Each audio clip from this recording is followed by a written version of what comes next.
We are very fortunate today to have Elinor Accampo deliver the comments. Elinor is Professor of History at University of Southern California, where she has also served as Vice Dean, Acting Chair of History, and of the Program for the Study of Women and Men in Society. She's the author of numerous monographs, 2 edited volumes, and a well-received textbook. I want to call your attention especially to her most recent monograph on Nellie Roussel, titled Blessed Motherhood, Bitter Fruit, Nellie Roussel and the Politics of Female Pain in Third Republic France.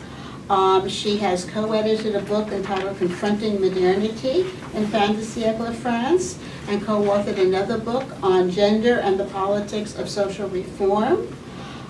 She has received numerous awards from USC, as well as an ACLS and NEH fellowships. Elinor is currently working on a study of the responses to the 1918 influenza epidemic in France, the UK, and the US, with an emphasis on its interaction with World War I, press censorship, and the repression of memory.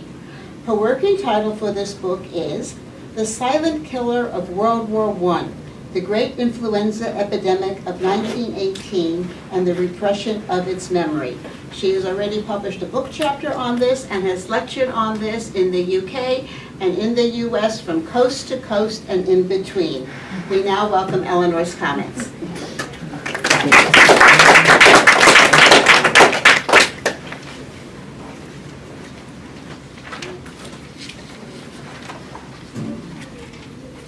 Thank you, Rachel, for that introduction. And I'd like to also thank the panelists, and especially Jean Pedersen, for the privilege of commenting on these 3 very interesting papers. As noted by the title of this session, the one thematic thread that binds them together is the Dreyfus affair. Yet rather than addressing the elements of the affair itself, Eric's paper focuses on philosophical currents within which the affair unfolded, and Jean's and Liz's papers look at the moral responses and how those responses were communicated. By not placing the affair itself at the center of their respective queries, these papers permit us to consider it as a symptom of the fin de siècle political and psychological malaise, rather than as a cause of the malaise and political turmoil. Each of these papers, in some manner, describes an effort to reestablish morality in a world that had lost its moral compass. Let me begin with Eric's paper, for I think his depiction of the philosophical issues of the era effectively sets a tone for the Dreyfus affair itself, as well as a context for the subjects of Jean's and Liz's papers. His paper opens with the philosophical dispute between Baptiste Jacob and Henri Bergson, and the challenge that the new science of psychology posed to philosophy. According to Jacob, Bergson's philosophy challenged the concept of reality itself, questioned the objectivity of truth, and therefore of the possibility of rationalism or even of a common intellectual life. While Jacob's embodied rationalism offered a means to move out of the historical moment of 1897, Bergson, with his intuition and mysticism, was more of the historical moment. While Jacob believed that the Republic embodied the philosophical truths of rationalism, Bergsonian philosophy was implicitly anti-Republican and could be used to support anti-Republican projects. Yet it was Bergson who was the popular philosophical mode of the day, and Jacob who was out of fashion. I do have one question for Eric, and that is how the embodiment of rationalism gets played out, philosophical rationalism gets played out with regard to the Dreyfus affair. But rather than engaging in the philosophical debate itself, of which I am ill-equipped, as a social and cultural historian, I would rather consider Bergson's philosophy and Jacob's reaction to it as symptomatic reflections of their time. Bergsonian intuition tapped into the collective psyche of the 1890s. It helps explain the apparent irrationality of the anti-Dreyfusards in the face of rational empirical evidence, such as Esterhazy's admission in July 1898 that he had written the infamous bordereau himself. Such a fact did not prevent Dreyfus from being reconvicted the following September, nor did it prevent die-hard anti-Dreyfusards from believing in his guilt for the rest of their lives. Did they willfully ignore all empirical evidence, such as that printed in Jean Jaurès's Les Preuves? The apparent blindness to empirical evidence suggests a pervasive predisposition among a large portion of the French, indeed of the European population, particularly with its obsession of degeneration, a predisposition to be moved by intuition and emotion rather than by reason. This fin de siècle tendency also explains Bergson's popular appeal.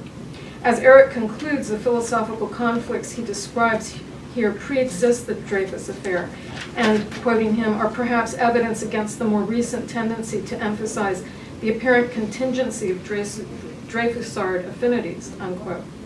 His examination of the Jacob-Bergson conflict here is convincing of that point.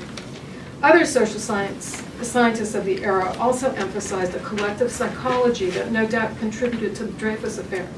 The enormously influential Gustave Le Bon also challenged rationalism and provided fuel for anti-republican projects in his famous work, 1895 work, The Mind of Crowds. Here he claimed that modern psychology established the truth that unconscious phenomena play a preponderating part in the operations of intelligence. No series of events demonstrated that more than the Dreyfus affair. Georges Platon, who, as Eric notes, chastised Baptiste Jacob for seeing the world as a classroom and for being a weak tamer of the female sex in his effort to teach rational morality, would have abhorred the efforts of Paul Desjardins and his maxims, as well as Emma Russ's distribution of them. If Eric's paper suggests a collective psyche that has lost its ballast, Jean's offers an example of efforts to establish a morally rational basis for resurrecting one. She brings our attention to the remarkable efforts on Wust's part to distribute not only the maxims for the crisis of the Dreyfus affair, but French actions that favored patriotism over chauvinism, openness to foreigners, and demonstrated values such as honesty, sincerity, freedom, enfranchisement, and independence. Wust, in other words, not only valiantly distributed through an impressive network of teachers a type of moral education, she was doing the same thing as Baptiste Jacob in pushing for the truth of fact based on solid evidence, from which an equitable truth, not an intuitive truth, would naturally follow. Jean seeks to place Wust in the network of intellectuals to which Paul Desjardins belonged, but in the end begins to question whether in fact she was an intellectual, which of course depends on how one defines intellectual. Was she a creator of ideas? Jean's paper suggests that she was a disseminator of ideas rather than a creator of them, and in that action we find her real contribution. Like Baptiste Jacob, she equated the Republic with rational thought and rational thought with French identity. I'm curious to know how Wust's efforts resonated with her targeted audience of parents, teachers, and children of both sexes, particularly given that they lived in German-occupied Alsace, where French national identity must have been more difficult to foster. What were some of the specific French actions readers of Pour nos enfants sent in response to her solicitations? Desjardins' work may have been more lucrative in the Paris region, but it seems ultimately Wust's work had more practical implications. Liz's paper addresses the process of networking, indeed what we would today call crowdsourcing, with the Henri subscription. Her innovative contribution here is to study the evolution of the subscription over time and to show how it served as a social medium, a site of sociability, and a locus of identity formation. Indeed, it was a precursor to Facebook. It served as a platform for like-minded people to see and be seen, to create an imagined national community at once inclusive and exclusive. Like our own social media, It became a platform for those who even had to withhold their identities, presumably because they were surrounded by friends, family, neighbors, or co-workers who held opposing views. The Henri subscription allowed people, especially Protestants and Jews, to come out of their anti-Dreyfusard closets. In this manner of constructing what Liz calls a counter-republic, the networking is similar to Veuss's efforts to create a French Republic identity based on rational morality, though in the case of the Henri subscription, readers communicated and built a collective identity with one another, and the messaging was much more multi-directional. My one question for Liz is the use of the term citizenship and counter-republic. I think that you should think more closely about that, and I'm not going to elaborate here, perhaps during the discussion. I may be going out on a limb here, but the topic of psychology and my own reference to Le Bon prompts me to ask, did the Henri subscription as a medium build a Le Bon type of psychological crowd? As Le Bon stated, quote, the disappearance of conscious personalities and the turning of feelings and thoughts in a different direction, which are the primary characteristics of a crowd about to become organized, do not always involve the simultaneous presence of a number of individuals on one spot. Thousands of isolated individuals may acquire at certain moments and under the influence of certain violent emotions, such, for example, as a great national event, the characteristics of a psychological crowd, unquote. The Dreyfus affair was, of course, the great national event that emerged during a period of deep collective anxiety and around which opposing crowds, psychological and real, formed. The anti-Dreyfusards seem susceptible to the contagious suggestibility Le Bon describes as psychological crowds, while Baptiste Jacob, Emma Vost, and Paul Desjardins exemplified all those who tenaciously held to the logic of evidence, rationality, and republicanism. In conclusion, these papers taken collectively resonate in our own time when a great and dangerous divide exists once again between those who have faith in empiricism and scientific evidence, not to mention social justice, and those who seem susceptible to a kind of social media-driven crowd psychology based on a shared intuitive mysticism. And I'll end there.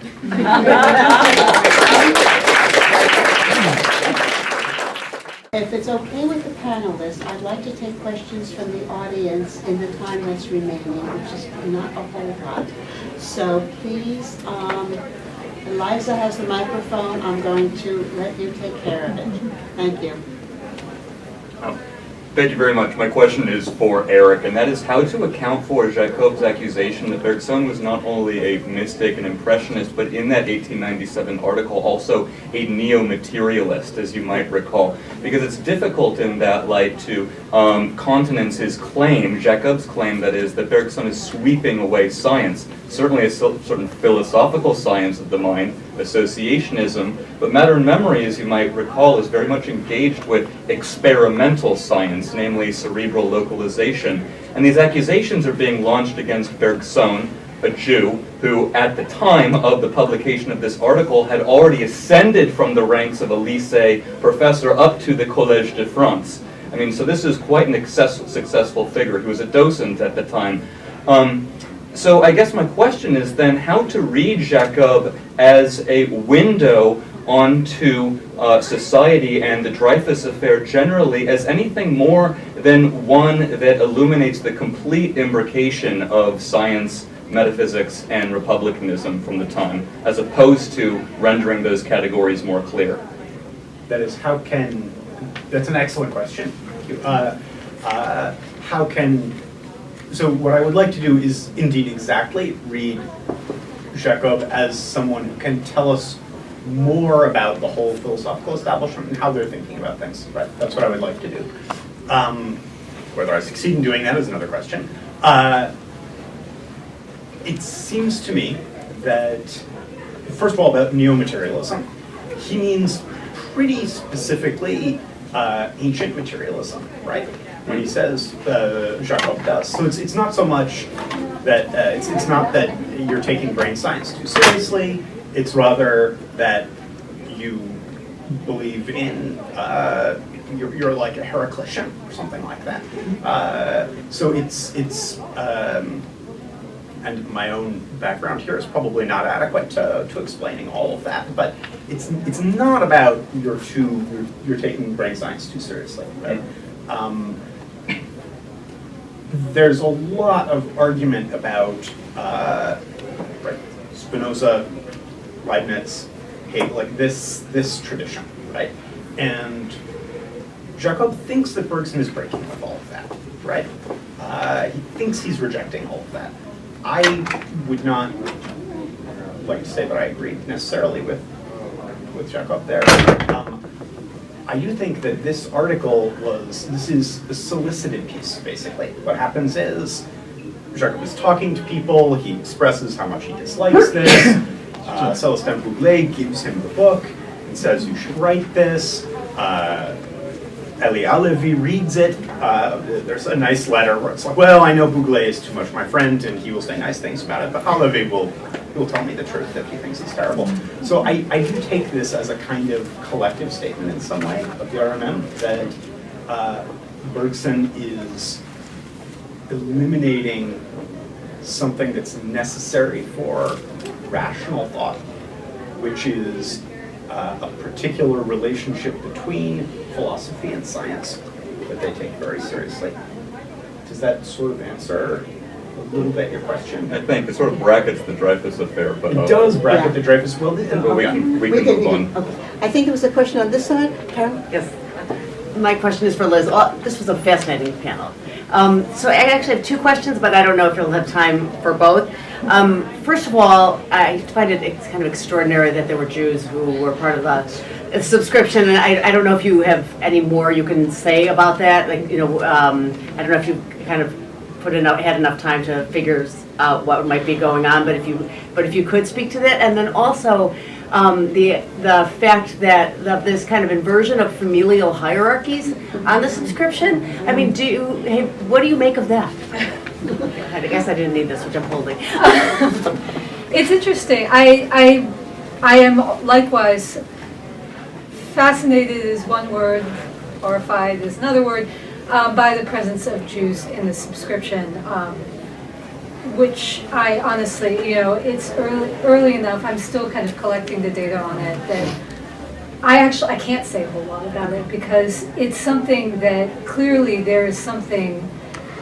The problem there is, it opens up the door to many, many, many more questions. Not just why on earth would anyone who's Jewish be reading and sending money to La Libre Parole, which is, for those of you who are maybe not as familiar with it, utterly and absolutely from the top of page 1 to the bottom of page 4 anti-Semitic, including its sport and fashion columns.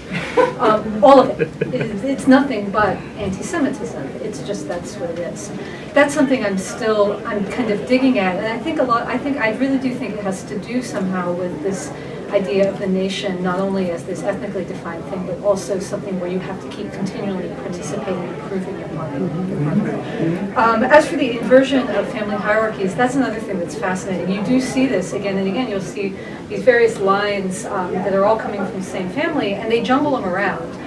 The editors were indeed putting these things in order. So the fact that they are, in some cases, putting the wife first before the husband, putting the children before the parents, suggests that not so much that they're intentionally kind of overturning the hierarchical family, but that in some ways the hierarchical family doesn't matter as much as one would expect it to. So it's not so much that they're doing it intentionally, it's that they're not doing it unintentionally, I guess. That they're not actually going through and saying, oh, we got to put that first. And that, I think, has to do with, there is, and I've argued that there's a certain, though not entire, certain leveling effect in ethno-nationalism and ethno-anti-Semitism, where what blood you have in you starts to matter almost a little bit more than other characteristics, which is not to say, of course, that this is egalitarian. They're not. They're not at all. But I think that it is a artifact of that where it's, well, all the families subscribe, so we're going to put the family together, but it doesn't really matter what order. Great questions. I think there's another session at the door, but I think I will allow for one more question. You've been really patient. Okay, go ahead. You read this.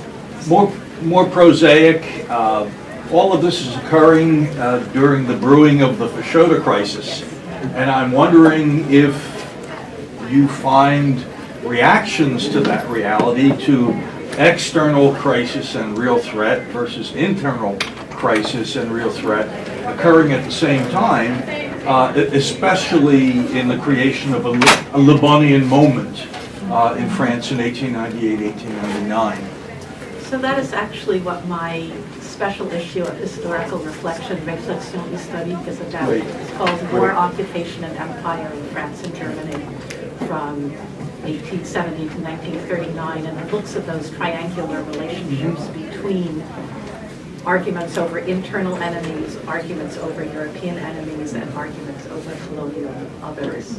And my own piece is on the Union for Moral Action, and their paradoxical assumption that the German occupation of Alsace and Lorraine is clearly wrong, but the French occupation of Algeria, Morocco, Tunisia, and large parts of Africa and Asia is clearly fine, as long as done responsibly, decently, and in good order. So.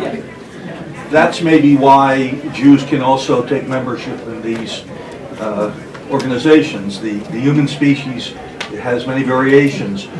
Jews giving money to the FN or voting for the FN quietly and more. We're talking about small numbers of people who do those things, but there are all kinds of permutations. The work on the German army in World War II now demonstrates that very, very well, that you had tens of thousands of whatever you call it, half Jews and quarter Jews in the German army during the war. Thank you all very much.